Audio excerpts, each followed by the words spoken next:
Everyone, good morning. How are you all doing this morning? How are you all doing since the new moon and all of the changes in energy that we had? And how are you all feeling within yourself? Are you feeling like the blocks are getting removed and things are becoming more clear? That's what I'm hoping. I'm finding that the energy is lifting, and all of my students are telling me it's getting easier for them to read energy again. So, I wanted to just touch on a few points that I can share with you if you're having any issues reading energy, or stumbling blocks or obstacles around getting clear messages.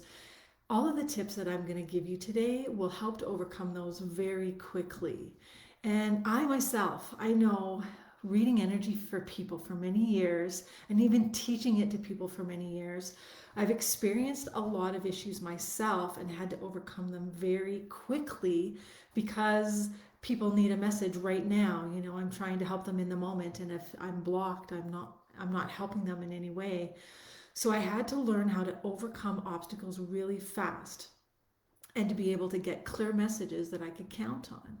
And, I find when people are moving through obstacles, there's a few things happening to them that cause these obstacles.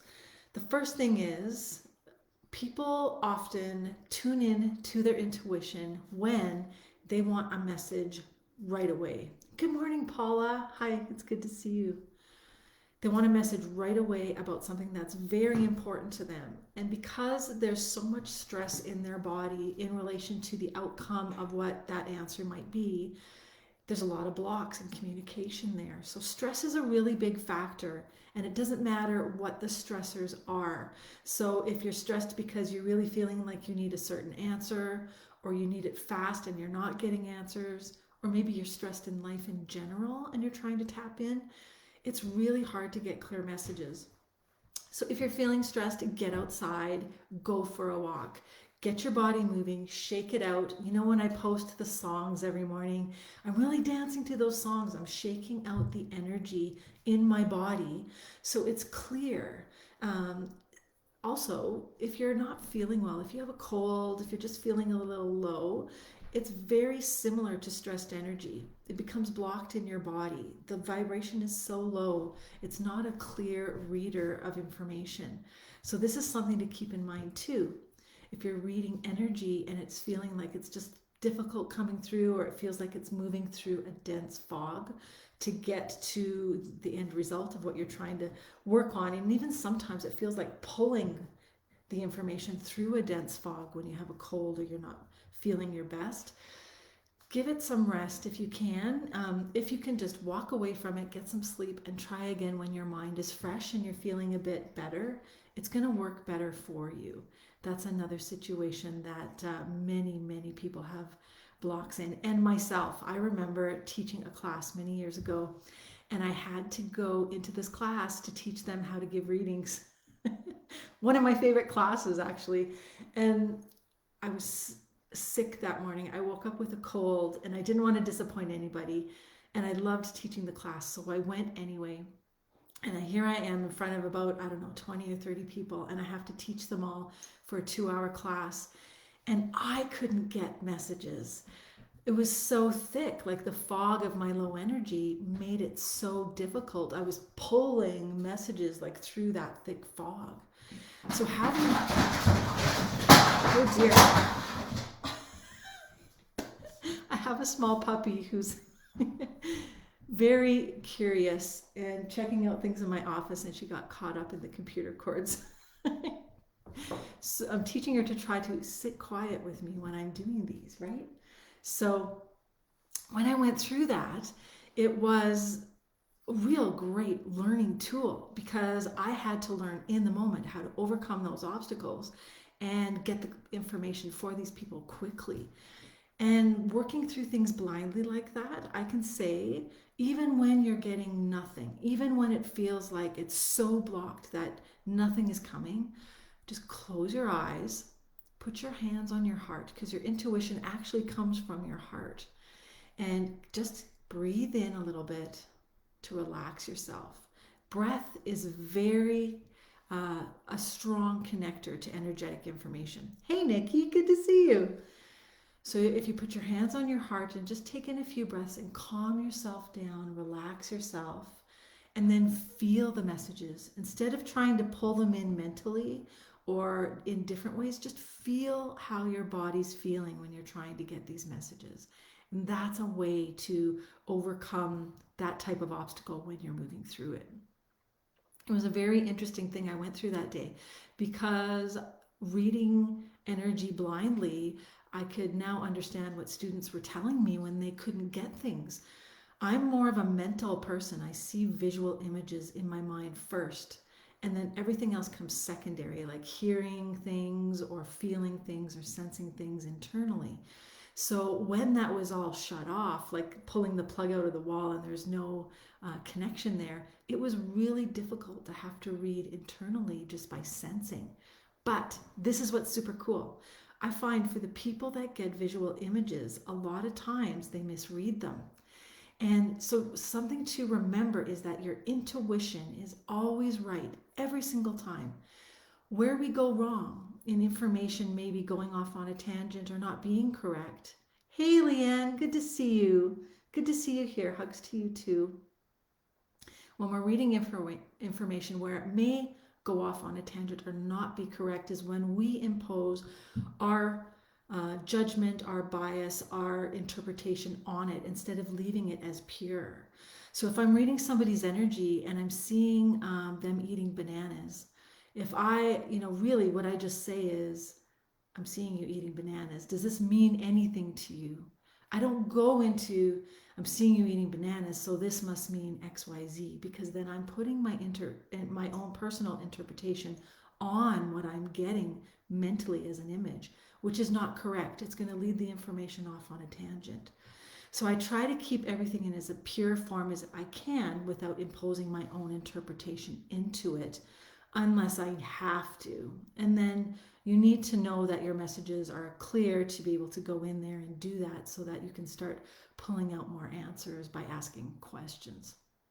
So that can be a trick for people, or a tough spot for people. If you're finding that you're trusting your mental images, but something there is not correct, that might be the reason. You might be putting your own bias on it. And definitely, we do put our own bias on information when we're trying to read for ourselves. Like, have you ever done a tarot reading for yourself? Hey, Christy, good to see you. Have you ever done just like a practice tarot reading for yourself, and then you're reading like, oh yeah, this means that and this must mean this, and you're imposing certain things upon the interpretation because you know your life so well, and it's almost at a disadvantage because you're not seeing a clear picture. You're just seeing exactly what you want to see, like, oh, this must mean this because I know my life so well. So that's why it's always better, even for myself, it's always better for me to get somebody else to read my information because they can see what I can't see. I know my life really well, but somebody else who doesn't know me really well can see a much bigger picture, which is super cool. So that the reason why I'm bringing that up is connecting to the information on a bigger picture level instead of being so focused will help you to read things as well. So there are two ways you can interpret the information. Zone in and get super focused and read it that way, and then take a step back and say, what if I'm looking at this from a bigger picture? How would that look different? What if questions are really powerful when you're reading information and trying to get intuition to give you messages? Questions are awesome. Another thing that can interfere with your messages is if you're being too emotional. If you've really got something that you want to have happen, and I know for all of you people who do readings, or even if you're practicing readings for your friends or your family, trying to read information, when you know that person wants something so bad, like for example, when you know somebody wants to marry their boyfriend, let's use that as an example because it comes up a lot. they'll come for a reading and they'll say, can you see in the cards that I'm going to get married to so and so, because they want it so bad. They impose so much of that emotion into the card reading that they want it to go their way, and they can't really get a clear reading. Maybe they will marry that person, and you, as a reader, we can see that, but maybe they won't. Or maybe really there's nothing there at all, and what they're seeing in their relationship is not a true connection. There's a number of factors there. So that's something to keep in mind too.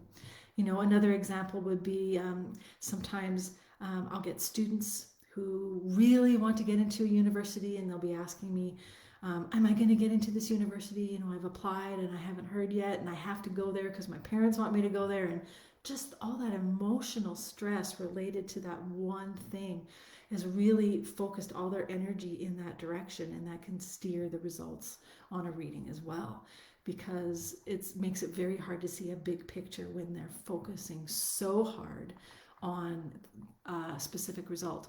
And I find it very interesting because you guys all know law of attraction really well, right? When we're reading energy, people who are really focused on a specific outcome happening, yes, they can draw it to them, but they're also interfering with the universe because that might not be the best thing for them. And then they get stuck in this wheel of, this is what I have to do, this is what I have to do, this is what I have to do, when really they probably should have been doing something else over here the whole time. It takes them off on a tangent. And you can see that, or not see it. I don't think you mentally see it when you're reading people's energy. You feel it. You can feel how off they are. So going back to what happened to me that day when I was reading energy for people in the class and teaching them how to read energy, because I had no mental connection that day because I had a cold, I had to sense everything in my body and feel it. And that was one of the best things that could have happened to me, because going blindly into that class, I had to feel everything, and it's never wrong. Feeling is 110% right all the time. Where the mental images can sometimes fool you because of the bias or the interpretation you put on it, a feeling can never fool you because you've got it, right? You've got it in your body and you're like, whoa, this feels so good. I'm so excited for you. Yeah, most likely you're going to get into that university. Or I'm feeling really sad and really sick to my stomach, and probably this isn't going to happen for you. So if you go back to the feeling in your body when you're asking questions about a certain card or energy that you're reading around somebody, check in with your body and see how you're feeling. And that's really the truest form of sensing and reading the information, because it's right there. You're feeling it. You can't interpret or put any extra interpretation into that, because it's right there. It's pure, right? So it's a really good thing to focus on. Hi, Julie. Oh, good to know. That's awesome. I hope your reading goes well today. Hi, Baska and Cherie. Yeah, I find a lot of these things, and I've been through all of these myself over the years because I didn't really have someone to teach me these things. I did here and there, but for the most part, I learned them all on my own, just by trial and error. And pretty much when you're reading energy, you kind of have to do this yourself anyway, because you can take classes on how to read tarot cards or how to see auras or intuition. And I do teach this all the time because it is a great foundation to help people get started. But the real work, or the real good stuff, the juicy information, comes in all the practice sessions you have with people, and reading energy and seeing how it feels and how it looks and how to read it. And then the outcome, when people tell you, yeah, this did happen to me, or that didn't happen, so that information wasn't right. And then you can recalibrate and see how things are to suit you better.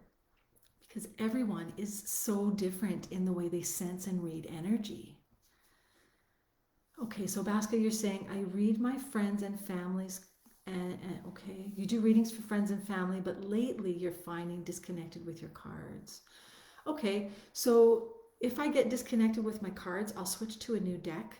If you have another deck available. If not, have a secondary deck, because sometimes you just get some funky energy and things, and it needs a break for a while. You can clear it and give it a break. Also, you probably do know this, but on tarot decks, I'll just get mine right here, to clear a deck, I'm sure you know this already, you can hit it 3 times. I mean, you can still put these in sea salt too if you think there's a problem, but usually just clearing it by setting the intention to clear it, and the 3 times is enough to clear it out. Also, if you're feeling that you're disconnected with the cards, check in with yourself. Are you stressed? Are you really emotional right now? Are you getting enough exercise? Are you getting enough sleep? Is there a factor in your life that could be impeding your ability to see things clearly? And definitely, we all have life going on in the background when we're trying to help read people's energy, right? So then when you sit down in front of somebody to give them a reading, you've got to put all of your own stuff aside and just kind of put a curtain around it and close it off so that you can see clearly for them and not let your stuff get in the way. Lori, your question is, are there certain tarot cards to purchase for beginners? You know, there really aren't, because if you're getting the true tarot card deck, like not an angel oracle deck or a fairy deck, just like a tarot card deck is what I recommend, because you need to learn all of those elements of the major arcana, the minor arcana, all of that information of the suits and how to read them. And then once you can do that, you can really read anything. So it's a great place to start. I read from a deck that's a Greek mythology deck because I love Greek mythology and it means a lot to me. So the cards in that Greek mythology deck have deeper meanings I can read into the card through the symbols on the card. So what I recommend for anybody looking for tarot decks is, what do you love? Find a tarot deck that's created in the fashion of things that you love and has symbols on it that have strong meaning for you. There's so many different tarot decks. And even if you look online, if you're not able to go to a store right now because things are kind of closed, if you're looking online, there's a ton of tarot decks that you can browse through, and just go to the one that you feel the most connected to start, and start reading. It takes time, but you've got to start somewhere. And once you know how to read the tarot deck, you're good. You can read any deck after that. So it's definitely worth investing your time into that. That's a really good question. And you know, I get the question too, is what's the difference between a tarot deck and an angel oracle deck, or the fairy decks, or there's all kinds of different decks outside of tarot cards. And really, if you set your intention to read somebody's energy or read questions for them, you can use any deck, right? But I think you need to start in one area first so that you can go to this bigger place and start reading from any deck. Start with the basic tarot cards and learn them really well, and you'll always have that in your toolkit of things.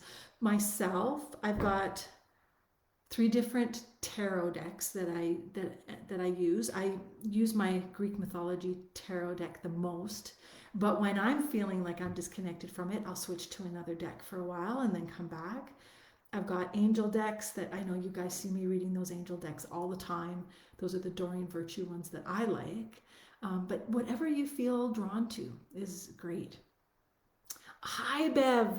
Hope you're doing great out west. That's awesome. Good to see you here this morning. Other things about intuition that people bring up for me is that they don't feel like they can trust it, or they get a lot of mental chatter that seems to be a stumbling block between what they're getting and actually creating a valid answer. So, you know, working through just trusting what you're getting is huge. Also, clearing your mental chatter. You know, the cancel, clear, delete that I teach. When you get mental chatter, you block it out by pretending that your mind is a computer. You hit the delete button, you blank it out, and then you replace your mental computer, mental images with something really positive every time. You teach your mind to think positively. Once it's always thinking positively, it will go fairly silent as a receiver to intuitive information. And then you know you're good to go. Nikki, sometimes I worry about what an image that you see in your mind might mean when you're reading energy, particularly when facilitating an angelic Reiki session. But then I describe what I've seen and ask the person if it means anything to them. Yeah, and it always blows my mind when the image actually resonates with them, right? I know. Reiki's awesome. And you, all of my friends who do Reiki, and it doesn't matter what kind of Reiki you do, it's just the most awesome way to connect with energy, help people to heal and get messages that I know of. And even if you're just first learning to read energy and sense intuitive messages and read auras, Reiki is really going to help create a good solid foundation around reading energy for you. Thanks for sharing that, Nikki, because you're right. When I first started, I would worry about messages I would get too mentally because they're weird. They're out of context when you're working with people. It's stuff you haven't seen before. And they come up in weird things. Like I had one time, I had a client who had epilepsy, and she was just searching for an understanding of why that was happening to her. So in the reading, I kept seeing her as an animal, and she was a deer, and I could see hunters coming after her, and she was a deer, and she was so terrified of these hunters. So I told her this story, and it had a really strong meaning for her that connected back to her issue with epilepsy, with her health issue. So you just trust what you're getting. Even though that was weird for me, it meant nothing, and it didn't seem like it connected for me at all.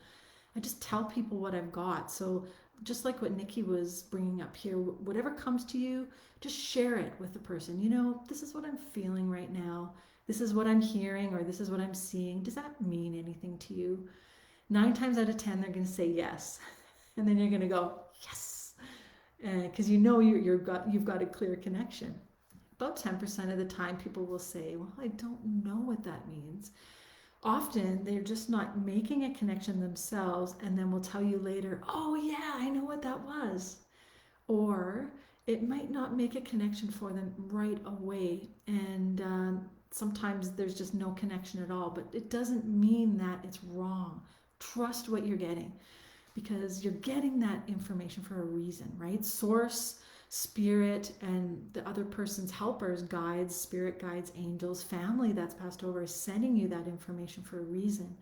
So maybe even their hearing it is helping them to understand something better. And I trust in that, right? We trust that, especially when we set an intention to help read people's energy. We want to set an intention to help them for the best way possible, for their highest good of all. Just help me to be a conduit to let the information pass through so I can help them for what they need right now. And if you've set that intention, it's all good.